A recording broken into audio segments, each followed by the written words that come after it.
Querido público de la Octava y Radio Centro, este domingo, como ustedes ya saben, se llevó a cabo el segundo debate presidencial y como sucede desde el auge de las redes sociales, en cuanto terminó el debate, comenzó la discusión entre los simpatizantes de los candidatos para ganar la narrativa del post-debate.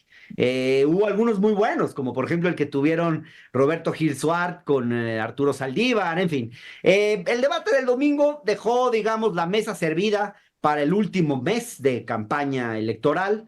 Ya falta solo un mes para las elecciones y en esta recta final se realizará un tercer debate en el que los candidatos y candidatas tendrán una última oportunidad para posicionarse de cara al 2 de junio. Para contribuir a esta discusión, invitamos hoy al octágono a Camila Martínez, que es vocera de Claudia Sheinbaum y candidata a diputada por Morena en Álvaro Obregón y Benito Juárez, y también a Fernando Belauzarán, integrante de la campaña presidencial de Xóchitl Gálvez. A los dos les agradezco mucho que estén en el octágono y voy a la primera pregunta.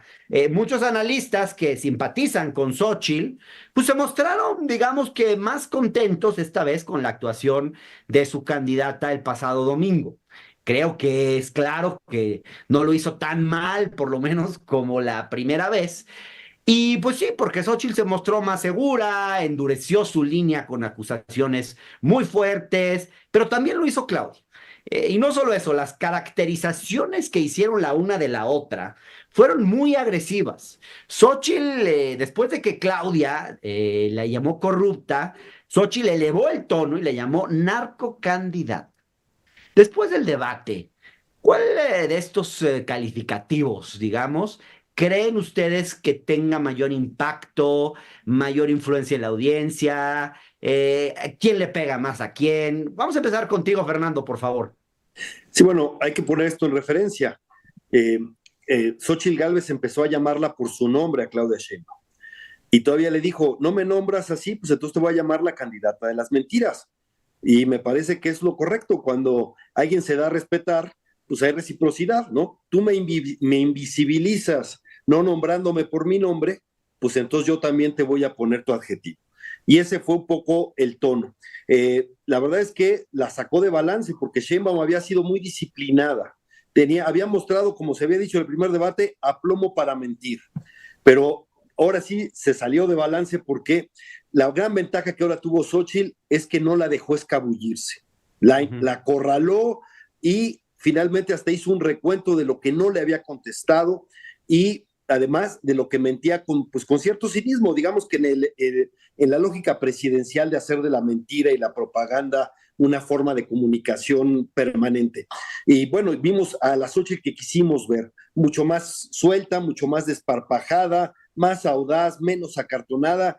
Qué bueno que llega la mejor versión de Xóchitl en el momento decisivo. Sí pareciera como que sacaron un poquito de balance a Claudia, pero también como que hubiera sido una cosa premeditada para, en cuanto la sacara de balance y le dijera algo como corrupta, Xóchitl pudiera revirar con esto de narcocandidata. ¿Cómo lo ves tú, Camila? Sí, nada más empezar por decir que yo no coincido con la evaluación que hizo Hernán al principio. Yo creo que fue muy claro que Xóchitl no tuvo nada que hacer en el debate. Tan así que hoy vemos a algunos de los líderes del frente pidiéndole a Álvarez Maínez que decline su candidatura para que los votos que está bajándole a Xóchitl se le puedan regresar, ¿no? Y creo que lo que vimos en el debate fue, pues sí, una Xóchitl Gálvez, pues que sigue continuando con lo que hizo en el primer debate, una política de ocurrencias. La verdad es que fue vergonzoso, pues varios trastabillos que tuvo cuando dijo, por ejemplo, que había que utilizar el lago de Texcoco para el tema de guardar ahí agua potable y le contesta a Claudia Sheinbaum, a ver, para empezar, Texcoco es salado. O sea, y ahí ves el error y la falta de seriedad que tienen los asesores políticos de Xóchitl, que ni siquiera se están tomando en cuenta, no se están tomando en serio su campaña ni siquiera, ¿no? Por otro lado, sí, por supuesto, vimos una Xóchitl que le hizo de nuevo caso a sus asesores, que yo creo que la han regado mucho porque no se han dado cuenta que mientras ellos siguen diciendo nombres y queriendo insultar y diciendo falsedades, porque el único gobierno vinculado al narcotráfico que se ha aprobado es el gobierno de Felipe Calderón, ¿no? Ahí con el vínculo con Genaro García Luna, pero que realmente no están haciendo una propuesta. Bien, los intercambios fueron muy fuertes, se hicieron acusaciones directas de corrupción, las dos candidatas. Xóchitl cuestionó la integridad de Claudia, recordando, por ejemplo, el episodio de los videoescándalos con Carlos Simas, señaló que su familia tiene dinero en empresas offshore, cuestionó el origen de su propia casa. Y Claudia, pues, mostró también algo que pues, que fue muy fuerte, que son los contratos que tuvo Xóchitl Gálvez con la Conagua, siendo ella funcionaria pública cuando era funcionaria en el gobierno de Vicente Fox. ¿Qué hay con eso? ¿Cuáles de estos ataques tuvieron más alcance y cuáles parecieran más verosímiles? Porque algunos de estos ataques son más fuertes que otros. Camila, vamos a invertir el orden. Sí, a ver, creo que primero que nada quisieron sacar de contexto muchas cosas, ¿no? Por ejemplo, Claudia Sheinbaum, pues desde hace muchos años, a ver, incluso Claudia ya se casó con alguien más, o sea, Claudia está casada con Jesús Tarrión desde hace algunos meses, ¿no? Y me parece que en ese caso quisieron quererla manchar, además me parece que de manera machista, ¿no?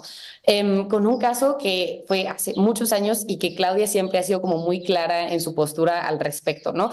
¿Por qué la quieren manchar con eso? Porque realmente Claudia en su gestión ha sido intachable, ¿no? O sea, ella ha sido intachable. Mientras vemos que Xóchitl Gálvez fue la que permitió, por ejemplo, y esta fue una información que sacó Claudia durante el debate, aprobó, por ejemplo, plazas de la corrupción inmobiliaria. Entonces, yo creo que sí hay que tener ahí el contacto.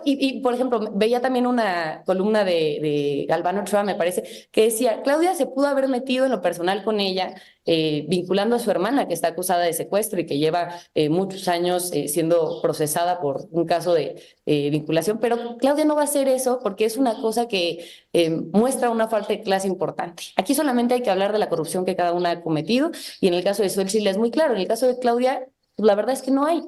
Bien, Fernando Belauzarán. Sí, mira, primero habrá que aclarar un poco, Camila, que la petición a Maínez de declinar es como la que se hizo a Alberto Castillo en 1988. La democracia está en juego, el viejo régimen está regresando, yo creo que con agravantes, estos son más rupestres, pero el país de un solo hombre está ahí y frente a la elección de Estado en la que estamos, esa es la petición. Y si no, pues va a venir una avalancha de voto útil. Segundo, los ataques, la verdad es que Xóchitl Gálvez no le demostraron ninguna ilegalidad. Ella no tuvo ningún tráfico de influencias ahí. El 95% de los contratos de la empresa, según mostró López Obrador, son con el sector privado. El 95% de los ingresos de Xóchitl son con el sector privado. Mejor hay que decir, tiene una buena empresa, hace buen trabajo y por eso la contratan. Nadie se ha quejado de la calidad del trabajo de las empresas de Xóchitl Gálvez. Ese es el punto y lo puedes ver, lo que presentó López Obrador. Ahora, el asunto de Carlos Simas, yo lo conozco pues muy directamente. Ya lo diré si quieres después, porque es mucho más complejo de lo que se dice. Está bien. A mí, Camila, por favor.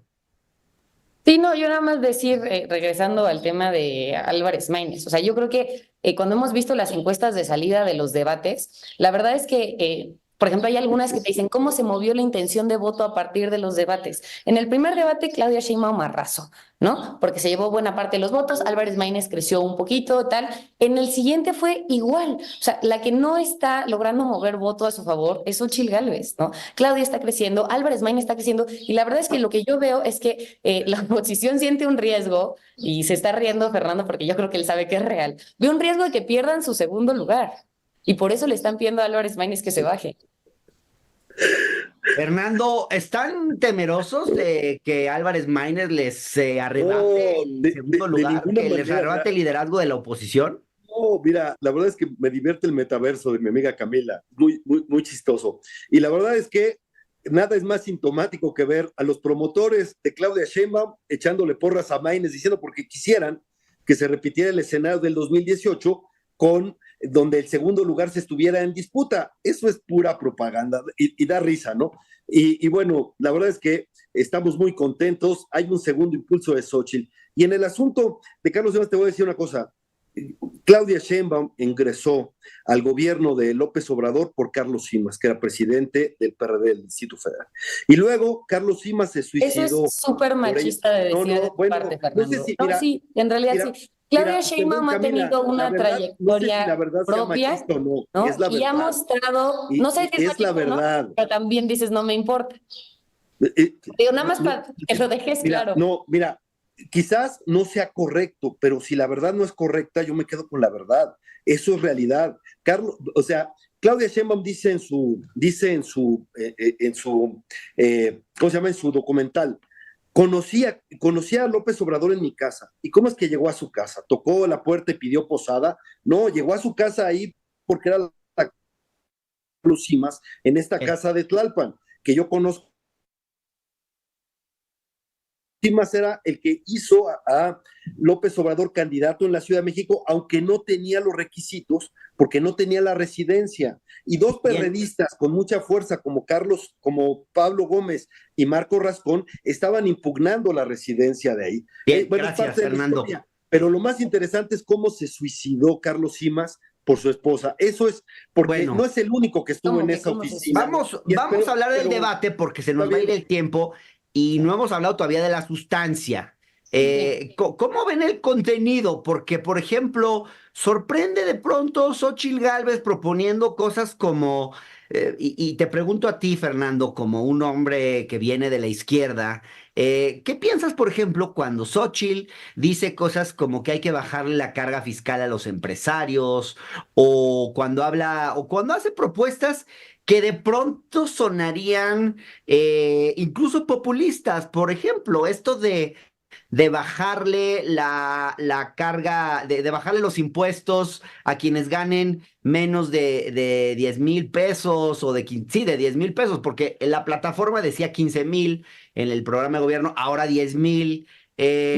¿Cómo ves esa parte, digamos, tú que estás en el PRD, que se define como un partido de izquierda, ¿cómo sientes ese tipo de propuestas de Xóchitl Gálvez? Bueno, es que hay que entender el contexto que lo dijo. Dijo, si vamos a ir a semanas de 40 horas, eso es una merma en el ingreso de las empresas, es correcto pensar en eso, ¿no? ¿Tú no estás de acuerdo en bajar la jornada laboral? No, sí estoy de acuerdo, estoy de acuerdo con lo que estoy diciendo. Lo único que digo es que es parte y parte, es una negociación. Si tú vas a en esto no coincidirías con tu candidata, con Xóchitl Gálvez. No, Xóchitl Gálvez está diciendo eso, está diciendo, sí estoy de acuerdo con la semana de 40 horas, pero eso implicaría, pues, algún beneficio fiscal para las empresas, porque sería una pérdida de sus ganancias. Me parece que es inteligente. No es decir, todo el costo va a casa, a la salud de los empleados, que también, por cierto, fueron abandonados durante la pandemia, y eso explica parte del decrecimiento de México. Tenemos el crecimiento más mediocre en 4 décadas en este sexenio. Pero lo que le está diciendo Xóchitl es una por otra, y me parece que es correcto. Encontremos un punto de equilibrio para hacer posible la semana de 40 horas. ¿Cómo ves tú esto, Camila? Qué difícil es para Fernando tener que defender a una candidata claramente indefendible. Y es que, a ver, entendamos, por ejemplo, el contexto en el que lo está diciendo Xóchitl Gálvez. No es la primera vez que hace un comentario así. Xóchitl Gálvez pedía que la gente pagara un seguro, creo que eran 60,000 pesos mensuales los que decía. Xóchitl Gálvez fue la mujer que dijo que si tenías 60 años y no tenías una vivienda propia es porque estabas muy güey, ¿no? Y eso te demuestra lo desconectada que está Xóchitl Gálvez de la realidad mexicana, de lo que ha sido la precarización de buena parte de la gente, lo que ha sido no tener condiciones de justicia, ¿no? Y entonces ahora con este programa de las 40 horas de vivienda, lo primero que hace es poner por delante a los empresarios, ¿no? Entonces, yo sí veo que es preocupante porque, por ejemplo, Claudia Sheinbaum lo que sí hizo fue hablar sobre el proyecto de vivienda que metió López Obrador al Congreso Federal, que habla de una reforma para que la gente, los trabajadores y trabajadoras puedan rentar una vivienda y después de 10 años poder adquirirlas. O sea, es una reforma de justicia. Y mientras la 4T ha aumentado el salario mínimo, ha aumentado el salario medio, ¿no? Que pasó de 11,000 a 15,000, casi 16,000 pesos mensuales, ¿no? Mientras hizo una reforma contra el outsourcing, etcétera, ¿no? Vemos una candidata, Xóchitl Gálvez, que está completamente desconectada de la mayor parte del país. Bien, pues se nos terminó el tiempo, pero les agradezco mucho, Fernando Belauzarán, Camila Martínez, por estar en el octavo. Así Espero que se repita. Se le olvidó decir a Camila que la 4T dejó a 50 millones de mexicanos sin servicios médicos, y eso es gravísimo. Dejó a los niños sin vacunas, dejó a la gente con cáncer sin tratamientos, y por eso tienen que empeñar su casa para eso. Pero eso se va a ver en el voto de castigo que va a encontrar el 2 de junio, que va a ser inmenso. Y dicho lo cual, me cae muy bien Camila Martínez. Fuerte abrazo. Lo vemos, Fer. Yo creo que hay muchos retos. Hay muchos retos todavía, hay un proyecto afortunadamente que la doctora Claudia ya logró hacer en la ciudad y ahora lo queremos llevar a nivel nacional para fortalecer la salud. Pero vemos, Fer, cómo ve la gente. Creo que van a ver el voto de castigo en la Ciudad de México que ella gobernó, por cierto, donde ya vimos que el crimen organizado... Me encanta que ya asumieron. Fer, viniste a defender a Xóchitl, pero como no puedes, te vas a Ciudad de México. No, bueno, ella gobernó la Ciudad de México, Claudia Sheinbaum, y lo gobernó muy mal, y lo van a ver en la votación. Y estamos contentos, vas a ver, vemos una Xóchitl recargada. Gracias, Hernán. Padrísimo. Gracias a ustedes y les propongo que sigamos este debate en una próxima ocasión. Esta es su casa y espero tenerlos otra vez en el octágono. Saludos. Muchas gracias. Bye. Adiós.